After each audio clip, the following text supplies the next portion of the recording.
Hello, this is Matthew chapter 10. I'll do my best to not do any teaching or give any analyzing or opinions. Sorry if in the last video, I ended up doing it anyways. I'm trying not to do that because, again, I have opinions and some verses stick out to me, but I'm not a teacher, I'm not a pastor, I'm just a guy spreading the gospel. So, alright, let's begin. Matthew chapter 10. Commissioning the 12. Summoning his 12 disciples, he gave them authority over unclean spirits to drive them out and to heal every disease and sickness. These are the names of the 12 apostles. First, Simon, who is called Peter, and Andrew his brother, James the son of Zebedee, and John his brother, Philip and Bartholomew, Thomas and Matthew the tax collector, James the son of Alphaeus, and Thaddeus, Simon the Zealot, and Judas Iscariot, who also betrayed him. Jesus sent out these 12 after giving them instructions.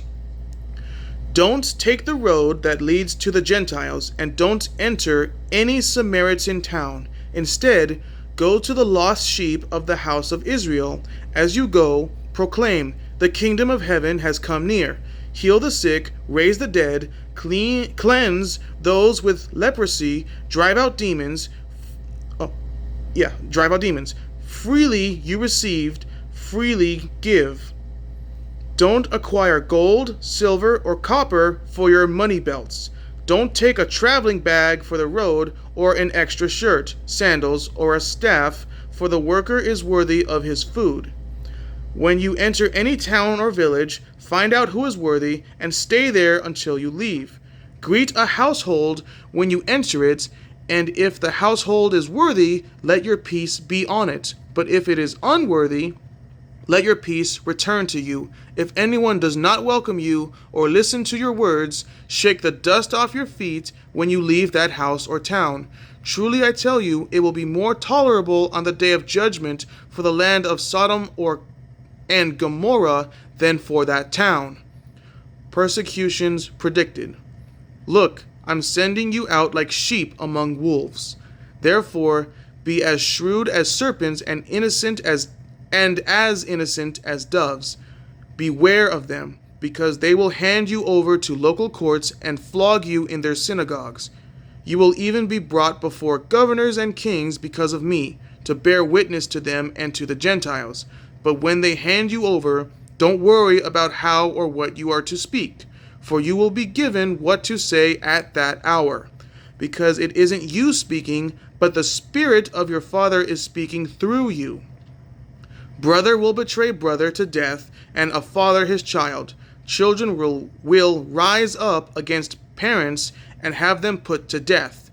You will be hated by everyone because of my name, but the one who endures to the end will be saved. When they persecute you in one town, flee to another. For truly I tell you, you will not have gone through the towns of Israel before the Son of Man comes. A disciple is not above his teacher, or a slave above his master. It is enough for a disciple to become like his teacher, and a slave like his master. If they called the head of the house Beelzebul,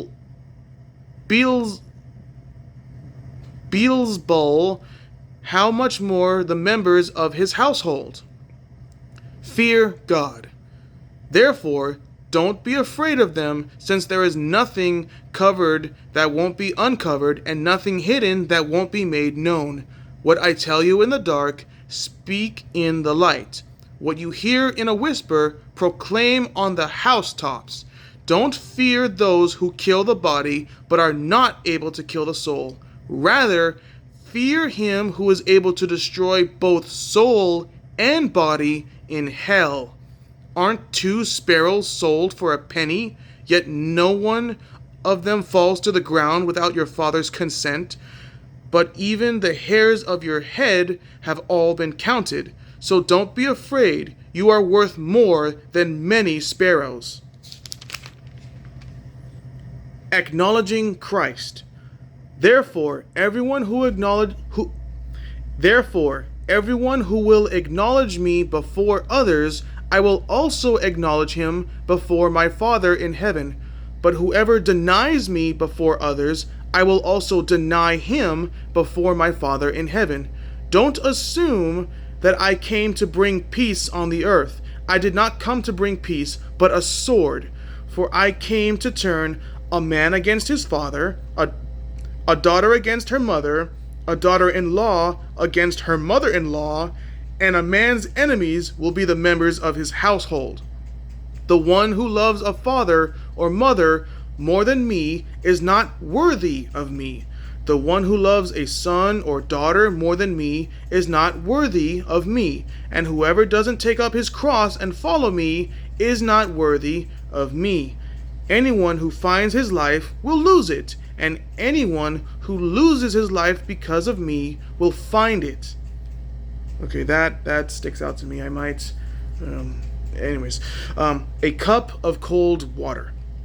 The one who welcomes you welcomes me, and the one who welcomes me welcomes him who sent me.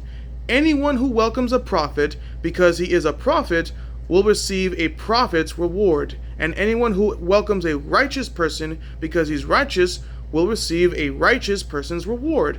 And whoever gives even a cup of cold water to one of these little ones because he is a disciple, truly I tell you, he will never lose his reward. That is the end of Matthew chapter 10. Let me just get on this brief, quick thing. So, Matthew chapter 10, verse 37 to 39. Okay. The one who loves a father or mother more than me is not worthy of me. The one who loves a son or daughter more than me is not worthy of me. And whoever doesn't take up his cross and follow me is not worthy of me. Anyone who finds his life will lose it, and anyone who loses his life because of me will find it. So that part. Loving your family more than God means you're not worthy of God. God is number one. Over everything, everyone, all of it. God is number one. Center of your life. Devote everything 100% to God. Nothing is above him. No one is above him, alive or dead, period. And then picking up your cross. If you don't pick up your cross, you're not worthy of him. Now, what does it mean to pick up your cross? I don't know. My best interpretation is when Jesus carried the cross, it was heavy. He was struggling to lift it. So something along those lines, I'm guessing. I don't think he means to actually build a cross and carry it. It might be a metaphor for something. Again, I don't know. I'm just... Okay. And then... anyone who finds his life will lose it, and anyone who loses his life because of me will find it. So trying to live for the earth, you'll die and you will lose your life. But if you die for Christ, you'll find eternal life. Because this life is temporary. The next life is infinite, eternity. So if you're trying to stay alive and keep alive, and you're only thinking about this planet, this world, this life, and not the next, if you're trying to save your life and focus on keeping it yourself, you're not going to find it, because Jesus is the one who gives life. Anyways, that's my short interpretation of the verse that came to me. I know that trying to analyze the whole chapter is just, I'm not a teacher. It's just some of these verses really stick out to me, and I just want to give my opinion because some of these, a lot of these verses I don't understand or know. Some of them I understand a bit, but some that I have no idea on, I just want to point out because, I like to give my interpretation and opinion because, whether there's a comment or not, I like to say, as a person, this is how I interpret it. If it's wrong, it's wrong. I'm humble enough to understand that, my opinions are wrong. A lot of times they're wrong, but the Bible is true. The Bible is real. And that's it. Okay, next video will be Matthew chapter 11. Thank you for watching this video. Again, no more analyzing videos. It's just the Bible, pure and simple. And then if a verse or two sticks out to me, I might read it. But yeah, anyways, see you on the next video. Have a great day.